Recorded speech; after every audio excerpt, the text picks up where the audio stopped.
Hello বন্ধুরা, আমি Sudip and welcome to Filmi Retake. এখন কথা বলবো জি5-এ রিলিজ করা নতুন হিন্দি সিনেমা হিসাব বরাবর নিয়ে, যেখানে আর মাধবন মুখ্য চরিত্রে অভিনয় করছে। তো সিনেমাটা আমার কেমন লাগলো এইসব বিষয়ে থাকবে আলোচনা।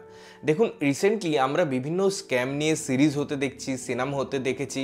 রিসেন্টলি লাকি ভাস্কর তো কত ভালো একটা অ্যাটেম্প্ট ছিল, সেই নিয়ে বহু কথা হয়েছে। তো এইরকমই যখন স্ক্যাম নিয়ে কথা হয়, সেখানে একটা নতুন সংযোজন অবশ্যই এই সিনেমাটা হয়ে থাকবে। তো এই প্রেক্ষাপটে আমরা যদি গল্পের কথা বলি, বেসিক্যালি এই যে ব্যাংক, তার ইন্টারেস্ট এবং সেখানে যদি একদিন ডিলে হয়, এত সংখ্যক কাস্টমারের সেই হিসাবটা কয়েক হাজার কোটি টাকা হতে পারে, সেটা বেসিক্যালি দেখানো হয়েছে। এবং আর মাধবনের ক্যারেক্টারটা হচ্ছে একটা টিটিই, এবং সে তার অ্যাকাউন্টে কিছু টাকার মিসিং পায়, এবং আর মাধবনের ক্যারেক্টারটাকে দেখানো হয়েছে সে হিসাবে পারদর্শী। তো সে ব্যাংকে যায় এই কমপ্লেনটা করতে, ব্যাংক নেয় না, পরে সে মেল করে এবং তার ফলে সেই ব্যাংক, অর্থাৎ যেখানে তার অ্যাকাউন্ট ছিল, সেখান থেকে তাকে একটা টিভি দেখানো হয় বা টিভি তাকে দেওয়া হয়।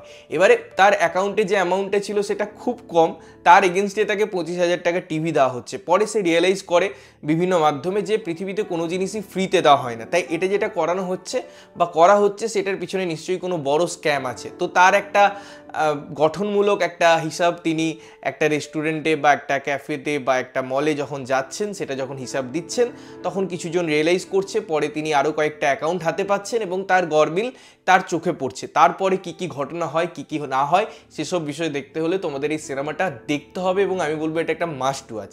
এবারে আসি এই সিনেমাটার প্রেক্ষাপট, ভালো লাগা মন্দ লাগা। দেখো, এই সিনেমাটা আমার খুব ভালো লেগেছে। হ্যাঁ, কিছু কিছু জিনিস আছে যেগুলো হয়তো আমরা আগে দেখেছি, যে কেউ একজন কোনো একটা বড় পাওয়ারের এগেনস্টে লড়তে গেলে তার হয়তো বাড়ি ভেঙে দেওয়া, তার জবের যে জায়গা আছে সেখানে একটা প্রবলেম ক্রিয়েট করা, তার ফ্যামিলিকে টার্গেট করা, এই সমস্ত জিনিস আমরা দেখেছি। তো এগুলো এই সিনেমাতে আছে, বাট সেগুলো ধরনগুলো কিন্তু অন্যরকম। লাইক তার যখন মানে বাচ্চার একটা ব্যাপার থাকে, সেখানে অন্যজন এসে একজন দাঁড়ায়, এবং সর্বোপরি তার যে অফিসের ব্যাপারটা ছিল, সেখানে যে 17 টাকার গরমিল দেখানো হয়েছে, সেটা যেভাবে সে এক্সপ্লেন করে, it's a good job. But সিনেমাটার যে ফ্লোটা আমি বলবো, সেখানে ঘটনাগুলো প্রেডিক্টেবল। ইনফ্যাক্ট যে কালপ্রিট, সে যখন চলে যাওয়ার প্ল্যান করবে, তাকেও আটকানো হবে, সেখানে যেভাবে গ্র্যান্ডারটা ক্রিয়েট করা হয়েছে এয়ারপোর্টের মধ্যে, সেগুলো প্রত্যেকটাই আমাদের কাছে জানা। বাট আমি বারবার বলছি, এর প্রেজেন্টেশনটা খুব ধরন। যদি আমি পারফরমেন্সের কথা বলি, আর মাধবন একজন দারুণ অভিনেতা, এই বিষয়ে তো কোনো সন্দেহ নেই। তো তার জায়গা থেকে তিনি এখানে সেই ক্যারেক্টারটাকে ফুটিয়ে তুলেছেন। তার যেমন একটা লাভ ইন্টারেস্ট গ্রো করছে, তার ছেলের প্রতি তার কর্তব্য, তার অফিসের প্রতি তার কর্তব্য, সেখানে সে চিরকাল সততার সাথে কাজ করে এসছে। প্রথমেই তার যে ইন্ট্রোডাকশন শটটা হয়, ওই যে কমলা লেবু নিয়ে লোকে তাকে ভুল ভাবে, পরে যে এক্সপ্লেনেশনটা সে দেয় যে না, কি কারণে সে সেটা করেছে। তো এই ছোট ছোট মুভমেন্টগুলো না সিনেমায় খুব সুন্দরভাবে ক্যারি করে। লাস্টে যখন ওই যে লেবু বিক্রেতা ছিল, তিনি যখন আরেকটা লেবু তাকে ছুঁড়ে দেন, তো এই জিনিসগুলোর মধ্যে একটা ফ্লো আছে। পরে যখন ইনভেস্টিগেশনের একটা টুইস্ট আনা হয় পুলিশের দিক থেকে, বা কে সৎ, কে টাকা খায়, কি হতে পারে, এই পুরো জিনিসটা না আমার মনে হয় সিনেমায় খুব বেশি কমপ্লিকেটেড করা হয়নি। সিনেমাটা খুব ইজিলি আপনাকে ডাইজেস্ট হতে দেয়, এবং সেইভাবেই সিনেমাটিকে কুক করা হয়েছে।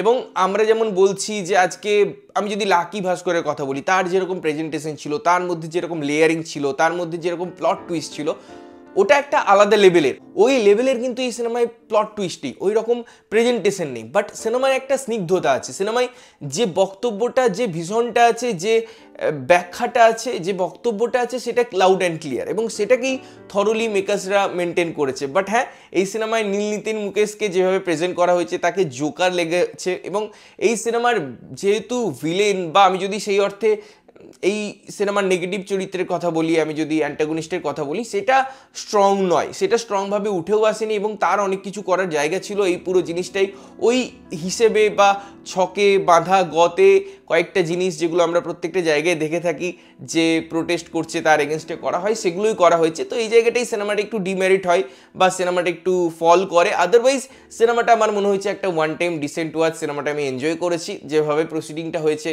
যেভাবে জিনিসগুলো ঘটানো হয়েছে বা ঘটেছে সেগুলো আমার দেখতে ভালো লাগছে। এবং ইনফ্যাক্ট এই যে পার্টিকুলার যে সাবজেক্টটাই এই সিনেমাটা প্রেজেন্ট করে সেই সাবজেক্টটা খুব রিয়েলিস্টিক, এবং আমরা সত্যিই এই 10 টাকা 20 টাকা কখন কি এটিএমের চার্জ কেটে নেয়, কখন কি ইন্টারেস্ট কেটে নেয়, এইগুলো নিয়ে বদার হই না। বাট আমার একার ক্ষেত্রে হয়তো 10 টাকা 20 টাকা ম্যাটার করে না, যারা চা খেয়ে নেই দিনে দুবার বা কেউ হয়তো অন্য কিছু খেয়ে নেয়।